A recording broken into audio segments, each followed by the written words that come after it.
듣다 보면 내공이 쌓이는 방송 2시간 철학의 돌풀입니다.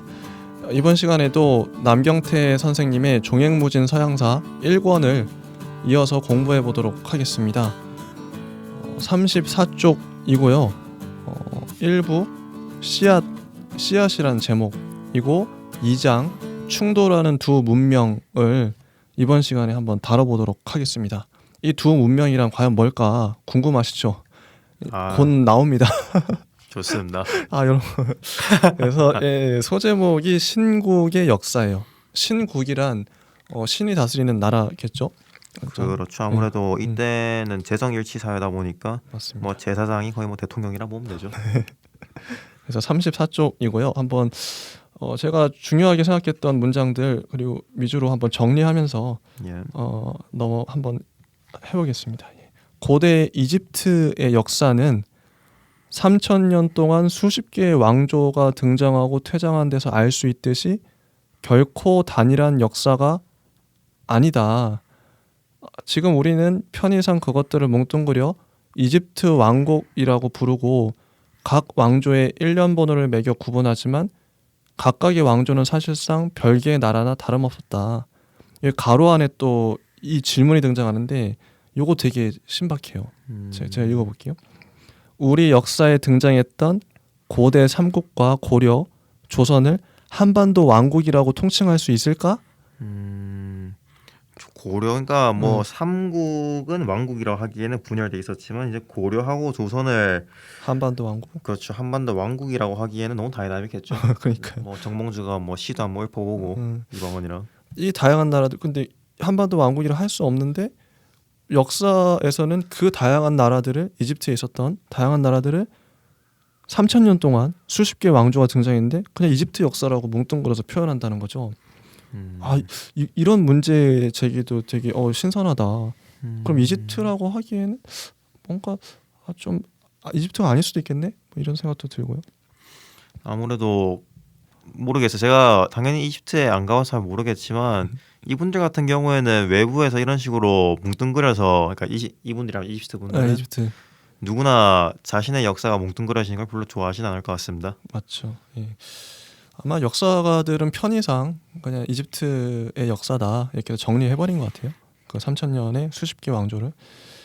당시 이집트인들이 단일한 민족 의식을 갖고 역사를 진행한 건 아니었다고 해요.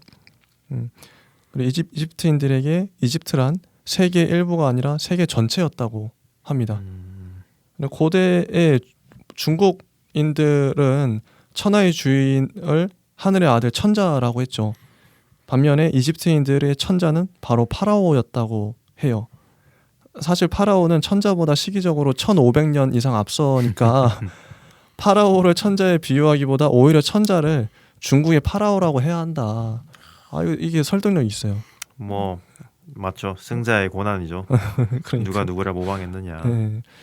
그리고 또 천자가 그러니까 중국의 천자가 하늘의 아들이라면 이집트의 파라오는 하늘 자체였다고 해요. 더 대단한 거죠. 파라오는 지상에 존재하는 신이었다. 파라오의 원래 뜻이 커다란 집이라는 뜻이었다고 합니다. 여기서 집이란 곧 세계 전체를 가리키는. 그렇죠. 네, 그래서 고대 이집트 세계는 파라오라는 절대 권력자가 지배하는 재정 일치의 강력한 전제 국가였다고 해요. 그러니까 왕이 곧 신이 되고, 그러니까 이 정치적으로나 뭐 종교적으로나 하나 그 파라오가 그냥 다 하는 거죠, 자기가. 여기서 약간 뭐 사적으로 붙이자면은 중국이 천자, 그러니까 하늘 밑에 있는 하늘의 아들이라고 얘기한 거하고 그다음에 파라오가 자기 자신을 커다란 어떻게 보면 우주죠. 자기가 우주이고 맞네요. 나머지 있는 모든 사물과 사람들은 자기 안에 있는 거다. 라는 거에서 느껴지는 빡빡함. 빡빡하다고요?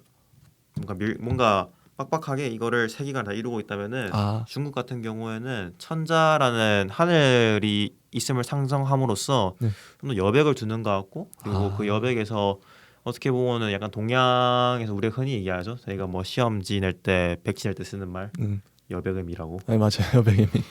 그런 것도 상상 좀 갑니다.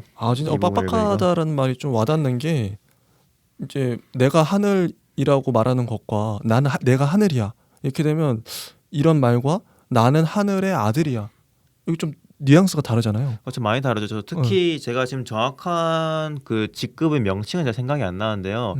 저희가 삼국지를 보면은 조조가 위나라의 절대 권력을 휘두르면서도 승상이라고 불려요. 근데 사실 그 승상 위에는 한 개의 계급이 더 있습니다. 아 그래요? 근데 제가 그 명칭은 지금 기억이 안 나는데 근데 이제 그 명칭은 일부러 조조가 남겨놔요. 그 부분까지 가면은 너무 내가 백성들 앞에서 오만방자이시는 어떻게 보면 지배자의 이미지 관리인 거죠. 그리고 실제로 삼국지에서 그 자리에 올라간 사람 딱 한 명 있어요. 예. 동탁입니다.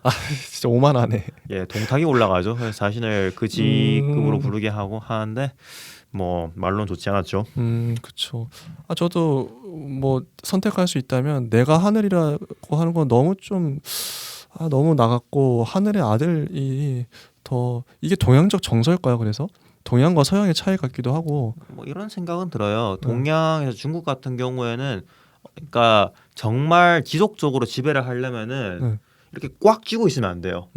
꽉 쥐고 있는 것보다 어느 정도 느슨하게 좀 왔다 갔다 할 생각. 예를 들어서 뭐 내진설기 같은 그런 느낌이죠. 어느 정도 흔들려야지 이게 유지가 되는. 근데 이집트 같은 경우에는 이제 그러니까 이집트와 그 나일강, 그 티그리스강, 그리고 유프라테스강 유역에서는 적어도 이 역사서에서 보면 끊임없이 전투가 벌어져요. 그렇죠. 끊임없이 전투가 벌어지고 이집트가 잠시 그 평화 시기를 누리던 시기에 그 시기에 바퀴를 이용한 전차를 발명을 해서 또 이집트가 또 속국이 되는. 그래서 맞아요.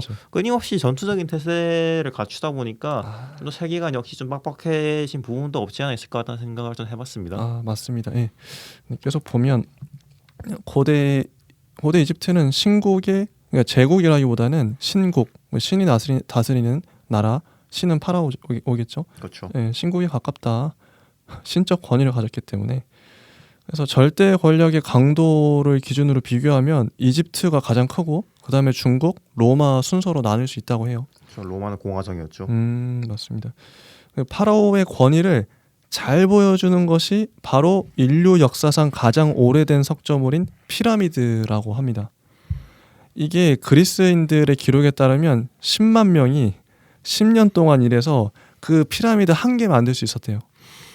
여기서 되게 재미있는 게 있었죠. 그 남경태 선생님의 그 이집트가 피라미드 축조 때문에 약간 멸망을 했지 않았나라는 견해를 많이 제시를 하시는데 이분께서는 뭐 딱히 뭐 근거를 빡빡하게 제시를 하시나 하셨지만 피라미드의 건축이 고대 이집트의 뉴딜 정책. 맞아요. 재밌어요. 그러니까 미국의 댐 짓는 사업을 함으로써 일자리를 줬듯이 이제 이집트에서는 아무튼 타당성을 떠나서 이런 견해를 던진다는 것 자체는 되게 새로웠어요. 저는 이런 거 처음 생각해봤거든요. 맞아요. 여기도 보면 어떻게 나오냐면 나일강의 범람으로 농토를 잃은 농민들에게 일자리를 주기 위해서 피라미드 건축 사업을 일으켰다는 썰도 있다. 요거 재밌어요. 실제 그랬을지도 모르죠. 그러니까 뭐 한 가지 이유 때문 아닐지라도 이제 권위를 보여주려고 하는 것과 동시에 겹치면서 그런 걸 할 수 있다는 건 충분히 제기할 수 있을 것 같습니다. 맞습니다.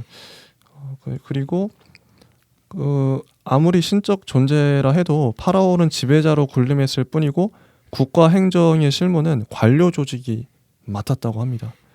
이집트 관리들은 상형 문자를 이용해 파피루스의 기록을 남겼는데 오늘날 고대 이집트의 역사가 전해지는 것은 바로 그 덕분이다. 그렇죠. 이렇게 나와요. 이게 인류 최초의 그 문자 기록을 보면은 이게 아마 이집트 상형 문자일 건데 그 아주 단순해요. 여기서 보면은 이 책에 보면은 뭐 1년을 12개월 365일로 나누는 수학과 토목과 천문 이렇게 나오는데 최초의 기록은 쌀 몇 가마 이겁니다. 진짜. 예, 아무튼 뭐 사적으로 붙여왔습니다. 태양력을 최초로 사용한 것도 이집트였다.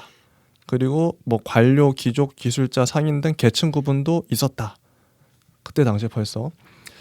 그리고 이집트는 이제 내적 성장이 어느 정도 이제 달하자 정복 사업의 횟수를 늘려갔다고 합니다.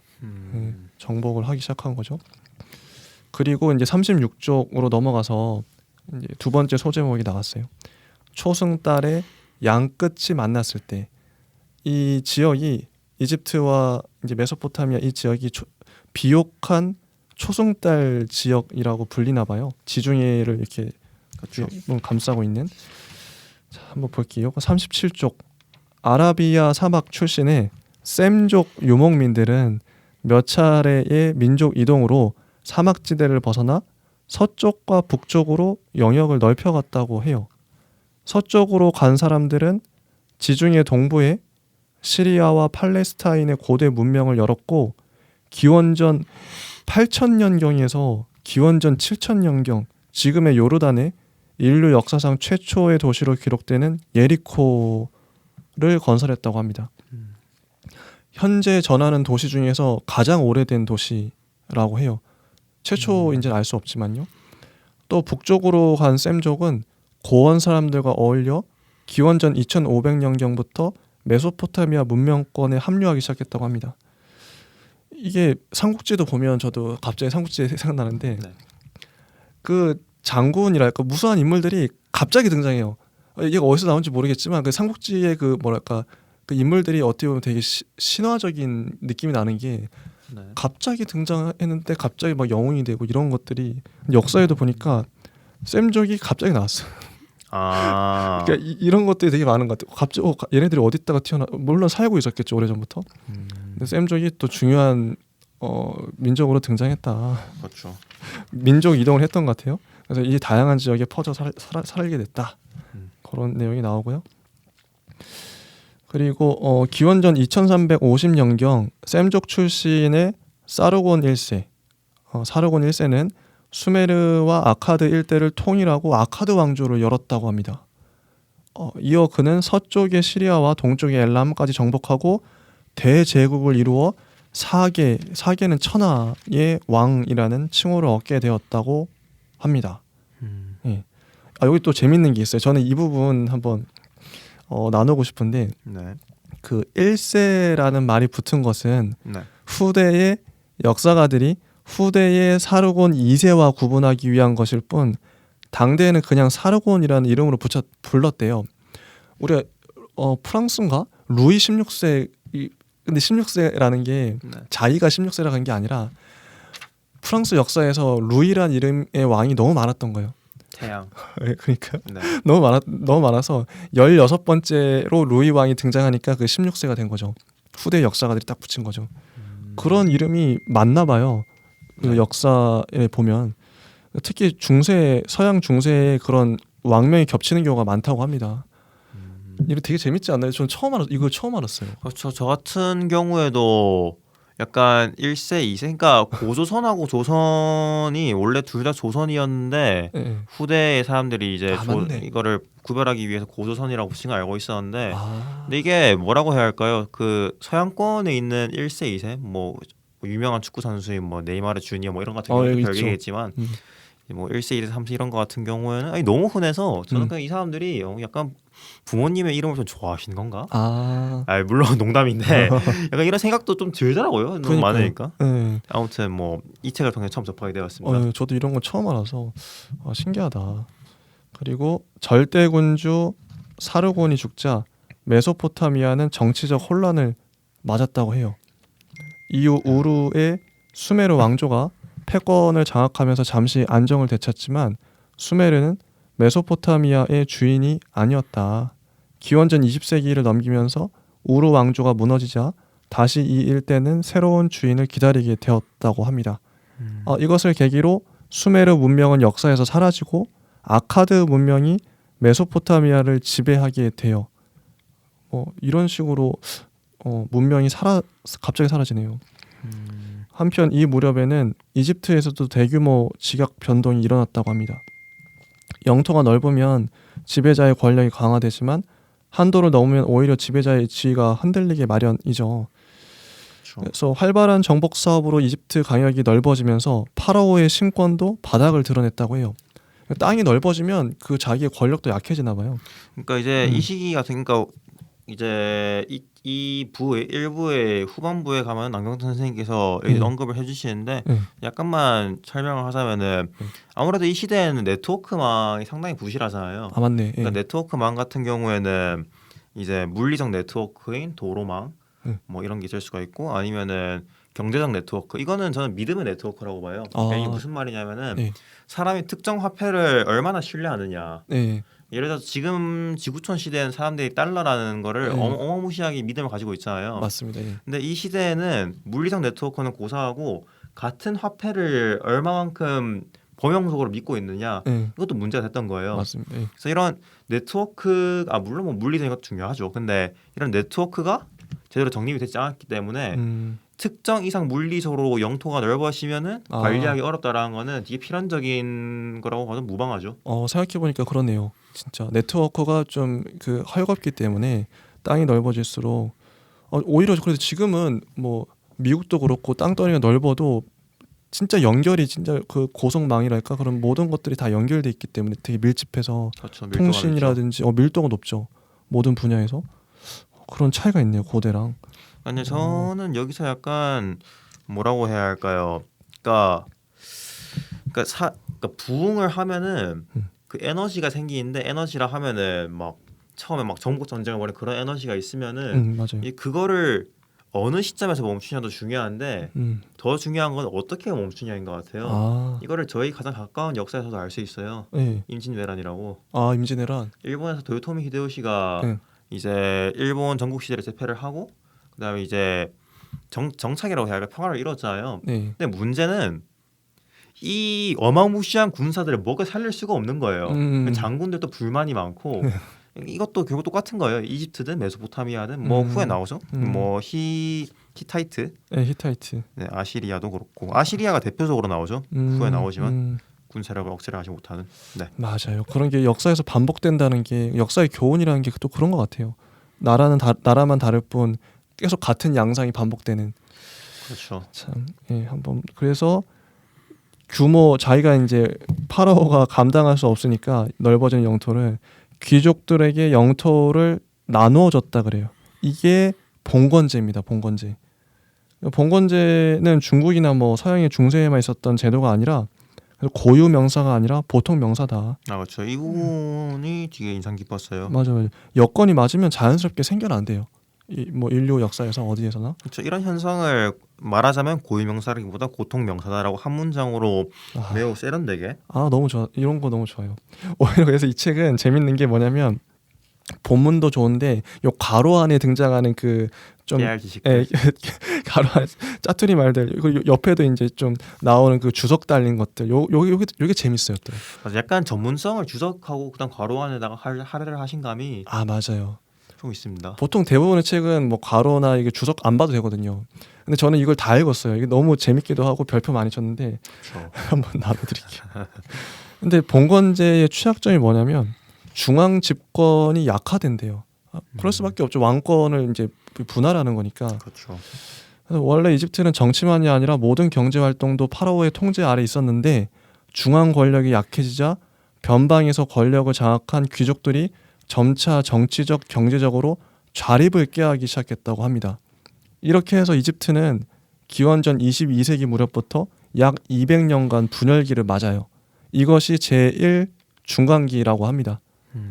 이 분열기를 수습한 사람은 제11왕조의 멘투호테프 2세였다고 해요. 그는 수도를 남쪽의 테베로 옮기고 다시금 왕권을 안정시켜 중앙국을 열었다고 합니다. 그래서 이집트와 메소포타미아가 접촉을 시작한 게 중왕국 시대부터라고 해요. 여기서 넘어가고 주변과의 관계가 복잡하게 얽히는 국제 정세에서 안정이란 자칫 퇴보를 의미할 수 있다고 합니다. 그래서 문화적인 면에서는 메소포타미아에 뒤질 게 없었지만 불행히도 이집트는 군사력에서 진전이 없었다고 해요. 여기 그 얘기 나오죠. 드디어 바퀴를 만들 줄 알면서도 전차를 만들 생각은 하지 않았다. 왜 전차를 안 만들었을까? 그래서 이집트의 운명은 어떻게 됐을까요? 뻔하죠. 전차 기원전 1700년 경부터 시리아의 터전을 잡고 있던 힉소스인들이 이집트인들이 난생 처음 보는 전차를 앞세우고 침공해 오자 제대로 대항해 보지도 못하고 허무하게 무너졌다고 해요. 전차 때문에.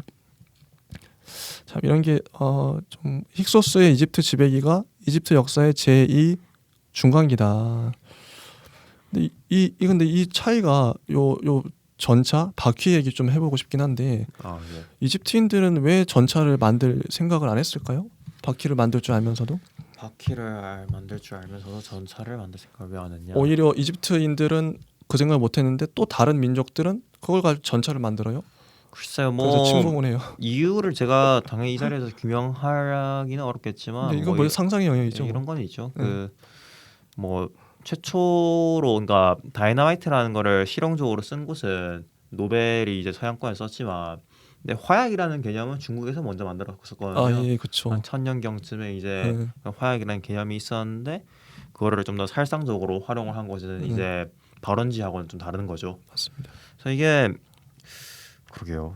아무래도 사람이 목적성이 있어야지 무언가 기술 발전이 이루어지고, 흔히 이런 말이 있잖아요. 전쟁이 기술 발전을 하게 하는 가장 큰 그런 얘기 많이 큰 지점이라고. 네, 전쟁이 일어날 때마다 비약적으로 과학 문명이 발달해가지고 그렇죠. 인류가 발전한다.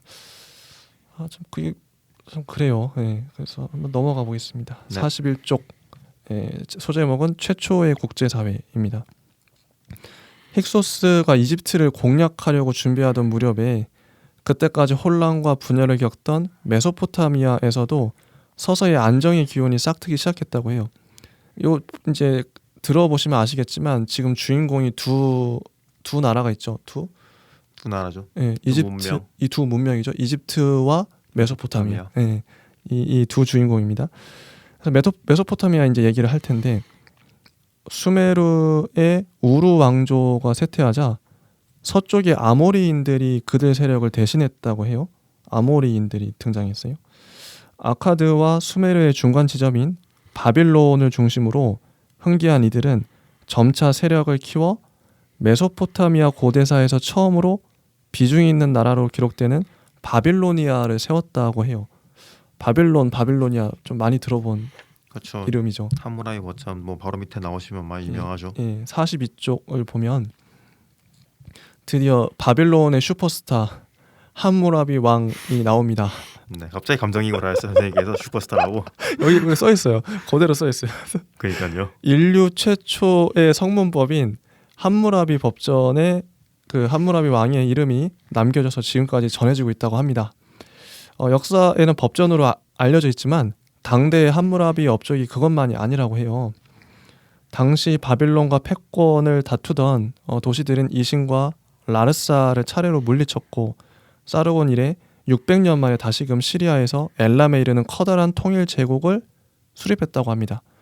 그래서 이때부터 바빌론은 오리엔트 세계의 중심 도시가 되었고, 아카드어는 바빌론에서 쓰는 언어 같아요. 아카드어는 오리엔트 세계의 국제 공용어가 되었다고 해요. 그리고 달력도 만드시고 뭐 운하 건설하고 관료제 정비하고, 그러니까 쉽게 얘기하면은 뭐 정치적 제도와 과학을 동시에 발전을 시킨 약간 세종대왕 메소포타미아 모사이다. 맞아요. 그런 것 같습니다. 그렇게 되고 그래서 여러 신들이 많았는데 그 신흥신 마루두쿠를 최고 신으로 정했대요. 천상의 질서마저도 안정시켰다. 그렇죠. 이런 게 없죠. 다신교에서 유일신으로 넘어왔다는 거죠. 네, 그렇습니다. 근데 이게 저는 이 문장도 되게 중요할 것 같아요. 그러나 하면서 아까 사르곤 뭐 왕이 나왔었는데 사르곤이 그랬듯이 걸출한 군주 개인에게 의존하는 고대적 전제 체제는 그 군주가 사라지면 체제도 함께 몰락할 수밖에 없다. 항상 역사에 이런 사례가 많은 것 같아요. 걸출한 인물이 무너지면 개인적 영웅, 그렇죠. 영웅으로 흥하면은 아무래도 그 왕들이 가장 나이 들어서 고민이 그거잖아요.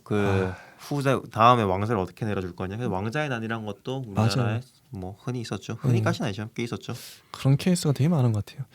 그래서 600년 전 사르곤이 죽자 일시의 메소포타미아의 통일이 무너졌던 것처럼 함무라비가 죽자 바빌로니아는 급격히 쇠퇴했다. 네. 이게 그래서 시스템이 정말 중요한 것 같아요. 그래서 우리나라 대통령들도 시스템을 만들기 위해서 노력을 또 하기도 하잖아요. 이 시스템만 잘 갖춰 놓으면 내가 이제 정권이 바뀌어도 이 시스템으로 돌아가게 만들어야겠다. 그러니까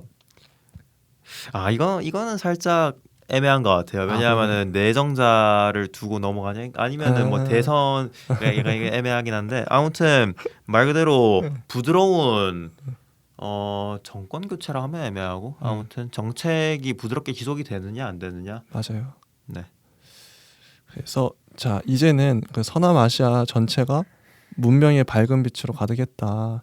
이런 상황에서 바빌로니아라는 강력한 힘의 중심이 무너진 것은 오히려 수많은 대권 후보가 약진할 수 있는 계기가 되었다고 해요. 아, 여기 대권 후보라는 말을 또 쓰시군요. 재밌죠.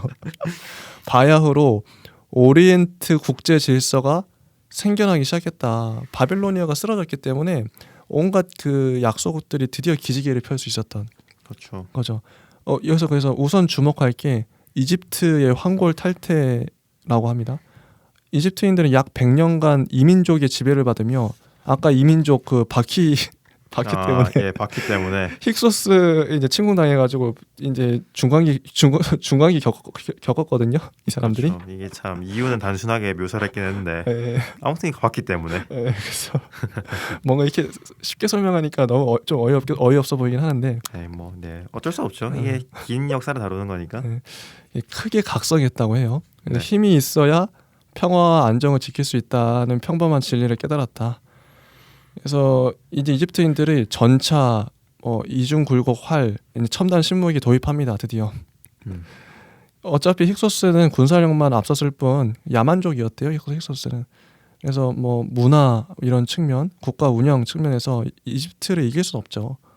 그래서 제도적인 면이 부족했다. 그래서 테베 두려울 게 없었다. 이 보안을 하니까 이집트가. 테베의 왕 아모세는 나일강 삼각주에서 군사를 일으켜 기원전 1580년에 마침내 힉소스를 이집트 땅에서 쫓아내고 신왕국을 세웠다고 해요. 드디어 이민족의 그 압박에서부터 벗어난 거죠. 그렇죠. 이제 이렇게 하고 나서부터 이제 이집트가 또 군사적으로 많이 각성을 해서 이제 후에 바로 나오지만 뭐 상비군 개념을 도입을 한다든가. 맞습니다. 정말 맞아요. 군사적으로 많은 제도들을 정비를 했다고 그 다음 장에 바로 나오게 되거든요. 이런 거 저는 읽으면서도 그러니까 군사력이라는 게 결코 무시할 수 없고 무시해서도 안 되는 되게 중요한, 지금 현대에도 군사력은 되게 중요하잖아요. 우리나라를 지키기 위해서, 다른 나라들에게 억압받지 않기 위해서. 미국이 대표적인 예죠. 엄청나죠 군사력이. 자, 43쪽 이어서 해보면 아모세는 아까 이집트 왕. 아모세는 힉소스의 빌부터 권세를 누린 귀족들을 쫓아내고 그들의 영토를 몰수해 중앙 집권을 도모했다고 합니다. 이집트는 군사 강국이 되었어요. 그리고 힘이 이제 남아 도는데 그 남는 힘이 아깝다는 생각이 들었나 봐요. 상비군을 만들고. 그래서 그렇죠. 아까 제가 말씀드렸던 약간 도요토미 히데요시 마냥 힘이 아깝다. 기원전 15세기 말에 아멘호테프 1세는 남쪽의 누비아와 서쪽의 리비아를 정복해서 후방을 다진 다음 수건인 북벌에 나섰다고 합니다. 그리고 이집트군은 뭐 시리아를 거쳐서 유프라테스강 상류까지 진출했다고 해요. 드디어 이제 초승달 양편의 두 고대 문명, 아까 이제 이집트와 메소포타미아가 드디어 만납니다. 이집트가 이렇게 진출함으로 인해서. 그렇죠. 그리고 이제 45쪽. 이 소제목은 아리아인의 등장이라고 나와요. 아리아인 혹시 예전에 들어보셨었나요? 아리아 들어본 것 같은데요. 아리아 처음 들어보세요. 저 같은 경우에는 뭐 별로 좋지 않은 데서 듣긴 했었는데 그 나치가 항상 선전했던 게 아리아인의 우수함. 아 그래요? 이렇게 선전을 했던 그 아리아인이더라고요. 와 되게 오래전까지 거슬러 올라갔네요. 그러니까요. 고대까지. 정말 히틀러 참 이거 참느라 고생했다 싶더라고요. 짜맞춘 거죠 뭐. 일단 보겠습니다. 오리엔트 세계가 상고를 치를 무렵 메소포타미아 지역의 세력 판도에는 새로운 변화가 발생했다고 해요. 인도 유럽 어족의 국가들이 새로 생겨났다. 근데 여기서 잠깐 인도 유럽 어족에 대해서 설명이 나오죠. 네. 이것도 재밌는데 한번 볼게요. 원래 민족 구분은 혈통이 아니라 언어를 기준으로 한대요. 이런 건 처음 알았어. 저는 우린 한민족이라고 할 때 혈통이지 보통 이런 생각 많이 하거든요. 일단 이 부분에 대해서는 그러니까 저 같은 경우에는 약간 거리감을 뒀던 게, 그러니까 이거는 약간 그러니까 논란이라기보다는 약간 반론의 여지는 좀 있을 것 같아요. 그런가요? 네. 근데 이런 거 있는 것 같아요. 예를 들어서 우리가 과학 기술이 고대를 전부 다 추적할 수는 없으니까, 그래서 혈통으로 한다기보다는 언어로 분류를 하는 게 현재 기술로서는 더 알맞지 않나라는 생각은 저도 했었고요. 그 정도의 거리감을 좀 뒀었습니다. 이게 그러니까 이 말도 한편으로 이해가 되는 게 한민족은 그 한국어를 쓰는 그 집단이잖아요. 근데 혈통으로 만약 따지게 되면 예전에도 한민족 같은 민족이지만 만약 중국인들도 이제 막 상인이라든지 우리나라에 한반도에 자주 넘어왔을 거고 그럼 자연스럽게 섞이겠죠. 그렇죠. 그러니까 우리는 중국인의 피도 있고 일본인의 피도 있을 것 같아요. 우리 안에는 이게 100%의 혈통이라는 게 애초부터 불가능하다는 생각이 들고 어느 나라든 어느 지역이든 그런 의미에서 언어를 기준으로 민족을 구분한다? 이건 합리적인 접근 상당히 아닌가? 평화적인 접근법이라고 생각합니다. 그죠. 같은 한국어만 쓰면 너는 한 민족이야. 이런 거잖아요. 정체성을 통합하는데 네. 많은 사람들이 네. 이런 이론을 받아들이면은 솔직히 좋겠다는 생각을 합니다. 영어만 쓰면 너는 미국인이야. 그런 거죠, 뭐. 싫어하는 사람도 많겠지만 평화적인 이론이라 생각합니다. 맞습니다. 그 셈족과 인도 유럽어족이란 명칭이 언어의 계통 분류를 기준으로 하고 있다고 해요. 그러나 그 하위 구분으로 고대사에 등장하는 여러 민족 이름들은 대부분 지역의 이름에서 나왔다고 합니다. 이런 설명 되게 좋았어요. 그래서 다시 넘어가면 본문으로. 네. 인도 유럽어족의 국가들이 새로 생겨났고 당시 이 일대의 여러 나라는 특별히 동질적 민족 의식을 가지고 있지는 않았다. 기본적으로는 셈족이 주류를 형성하고 있었다. 민족이란 개념, 나라라는 개념이 생긴 것도 거의 근대에 와서 생겼다고 하더라고요. 그렇죠. 약간 한술 더 떠서 얘기하면은 독일 같은 경우에는 30년 전쟁 이후로 원체 분열돼 있어가지고 어떤 사람은 분데스리가가 생긴 이후로 독일이라는 민족 정체성이 생겼다고. 분데스리가. 예, 농담 삼아 얘기하지만 그 정도 맞아요. 예, 그 정도 일단 화면이 있다는 거죠. 네. 그럼 이런 판도에서 느닷없이 등장한 인도 유럽어족은 과연 어디서 온 걸까? 이런 질문이 나옵니다. 네. 이 기원전 18세기에서 기원전 17세기 사이 아리아인들은 인구가 증가하고 농경이 발전함으로써 태고 때부터의 유목 생활을 청산하고 민족 대이동을 시작했다. 이게 아리아인 민족 대이동이라고 할 수 있겠죠. 북쪽은 사람이 살 수 없는 추운 곳이었고 동쪽은 세계의 지붕인 파미르 고원이 가로막고 있었다. 그러므로 이들이 갈 곳은 남쪽과 서쪽밖에 없었다고 해요. 그래서 46쪽을 보면 남쪽으로 간 1파는 인도를 정복하고 그대로 눌러 앉았다. 이 아리아인들이 수도 많고 강력했던 것 같아요. 인도로 갔는데 인도를 정복해버려. 이 종족은 상당. 반면 서쪽으로 길을 잡은 무리는 예상보다 훨씬 멀리까지 가야 했다고 해요. 남서쪽은 강력한 오리엔트 문명권이 태동하는 지역이었기 때문이죠. 인더스 문명 이래 쇠퇴를 거듭한 인도의 드라비다족에 비하면 셈족 문화권은 아리아인으로서 범접할 수 없는 선진 문화였다고 합니다. 서쪽으로 간 아리아인은 소아시아를 거쳐 멀리 유럽 중심부까지 갔다고 해요. 원래 중앙아시아 출신인 아리아인을 오늘날 유럽인의 조상으로 여기는 게 그 때문이다. 이런 건 처음 알았어요. 훗날 유럽 고대사에 등장하는 게르만족도 아리아인의 후손이었을 것이다. 유럽에 있는 수많은 사람들이 이 텍스트를 보면은 별로 안 좋아할 수도 있겠네요. 원래 넌 아시아에서 왔어 이런 거죠. 자, 그리고 좀 아래쪽에 보면 기원전 16세기에서 기원전 15세기경 아리아인의 후예답게 사납고 호전적인 후루리인은 메소포타미아 북부의 미탄니라는 국가를 세웠다고 해요. 미탄니는 군사력이 강한 나라였으나 당시 단일 국가로서는 세계 최강을 자랑하는 이집트의 상대가 되지 못했다. 더욱이 미탄니의 걱정거리는 이집트의 침공보다 오히려 북쪽 소아시아에서 더욱 강성한 국가로 성장한 히타이트였다. 히타이트 여기 설명이 나오는데요. 아리아인의 후예답게 히타이트도 아리아인인 거죠. 그렇죠. 같은 아리아인인 거죠. 예. 그래서 오리엔트에서 가장 먼저 철기 제조법을 알고 있었다고 해요. 히타이트가. 그런데 히타이트는 그 방법을 비밀로 하고 네. 다른 나라에 전해주지 않았다고 합니다. 그래서 오리엔트에서 철기 사용이 일반화되는 것은 히타이트가 멸망하고 난 기원전 12세기부터 일이다. 약간 삼국시대 가야 같은 존재였네요. 가야가 또 철제. 그렇죠. 철기. 맞네요. 단지 뭐 가야보다는 약간 훨씬 더 인플루언스가 더 셌던 것 같습니다. 맞습니다. 그래서 미탄니는 등 뒤에 히타이트를 견제하기 위해 눈앞에 이집트와 굴욕적인 타협을 맺고 시리아와 팔레스타인의 지배권을 넘겨줬대요. 하지만 그것은 최악의 선택이었다. 최악이었다. 그것을 계기로 미탄니는 쇠퇴를 거듭해 결국 히타이트의 속국으로 전락하고 말았다고 합니다. 이게 참 조약 잘못 맺어가지고 나라 망한 거는 뭐 몇천 년 전부터 있었네요. 그러니까요. 특히나 소국일수록 네. 선택 눈치도 잘 봐야 되고 선택을 잘해야 됐을 것 같아요. 뭐 현대 진행인 것 같습니다. 지금 우리나라도 그렇죠. 그 일본, 뭐 중국, 미국 그 사이에 껴가지고 그렇죠. 진짜 힘든 것 같아요. 자, 47쪽을 또 보면요. 네.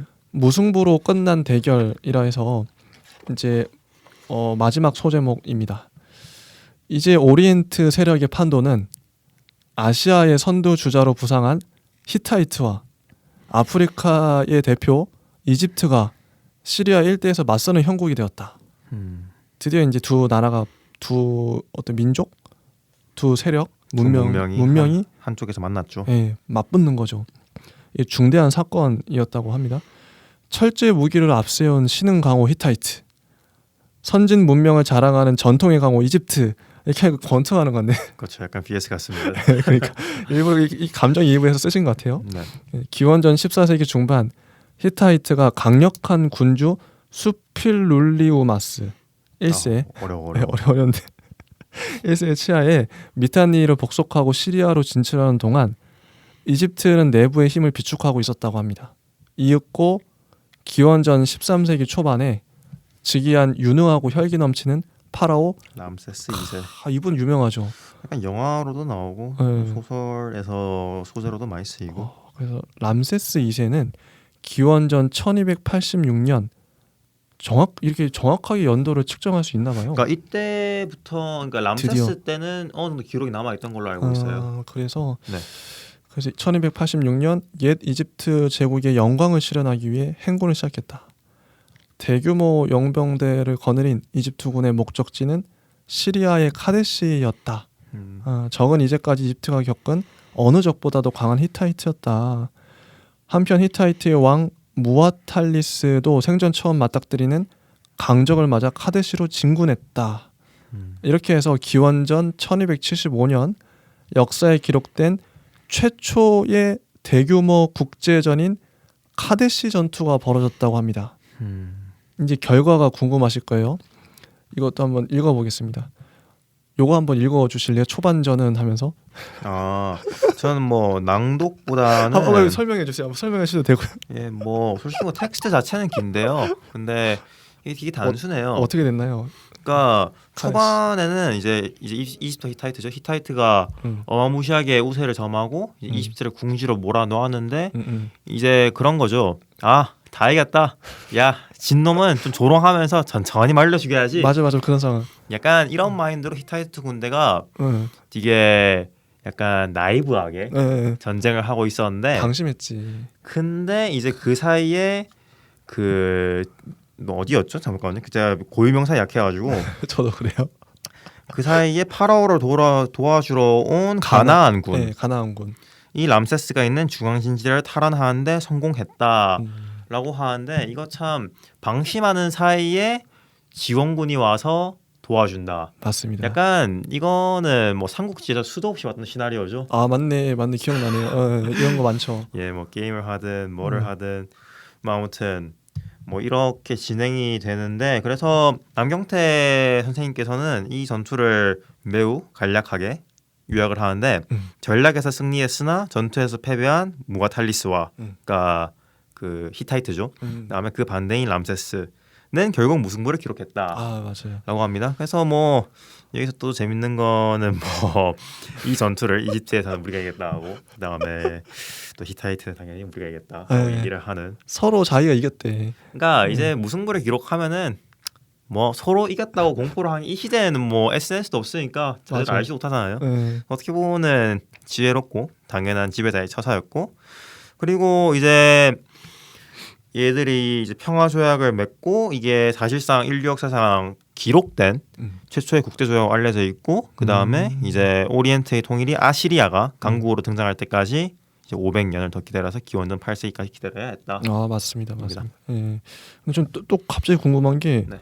그러면 진짜 실제로 이집트에서는 이집트가 이겼다 그러고 네. 히타이트의 문서를 보면 히타이트가 이겼다 그렇게 발견됐을 거 아니에요?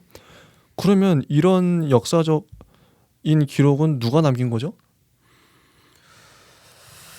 글쎄 일단 누구라기보다는 그러니까 이건 저희가 감정이입을 해야 하는 영역인데 상상력을 동원해서 아무래도 이제 많이 죽었을 거 아니에요. 백성들이 많이 죽고 죽었겠죠. 다치고 농사도 못 짓고 이런 상황에서 야 그래도 사기를 붙어두려면은 야 조각사들 그림 그리는 사람들 파피루스 적을 수 사람들 다 모여 해서 조각을 하거나 아니면 기록을 남겨서 뭐 노래를 만들거나 왜 초안지 같은 거 보면은 그 아이들에게 유행가를 돌려가지고 이게 민심을 사로잡는 장면들이 되게 많이 나와요. 이제 뭐 그런 식으로 구성이 됐을 수도 있고. 근데 저희 질문은 그것도 있지만 어떤 거냐면, 그러니까 이집트에서는 자기한테 유리하게 역사를 조작하고 히타이트에서는 자기에게 유리하게 어느 정도 조작을 가했잖아요. 서로 거짓을 얘기하고 있는데 이 진짜 리얼한 실제 이 역사는 어떻게 우리가 알아볼 수 있나 이런 요거는 그럼 누가 어떻게 알 수 있죠? 이거 되게 궁금하지 않나요? 자기가 이겼다고 그러는데 그거는 제가 생각 못했습니다. 되게 요거를 어떻게 역사가들도 어떻게 보면 이거는 진실 게임 같기도 해요.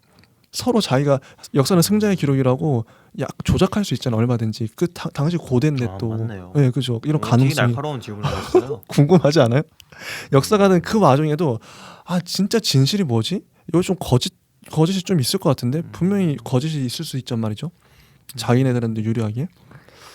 갑자기 궁금하네요. 그 저희가 이제 시청자분들께 또 함께 공부하는 방송 아니겠습니까? 맞습니다. 그 시청자분들께서 약간 이런 방향으로 한 번 더 갈래를 뻗어 나가 보시면은 정말 진취적인 자율학습형 공부가 되지 않겠나 싶습니다. 맞습니다.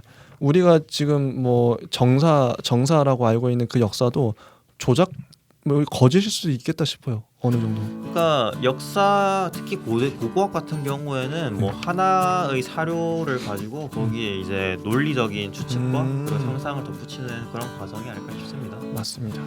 일단 뭐 2장은 여기까지 하고요. 다음 이제 3장에서 또 찾아뵙겠습니다. 네, 좋습니다. 감사합니다.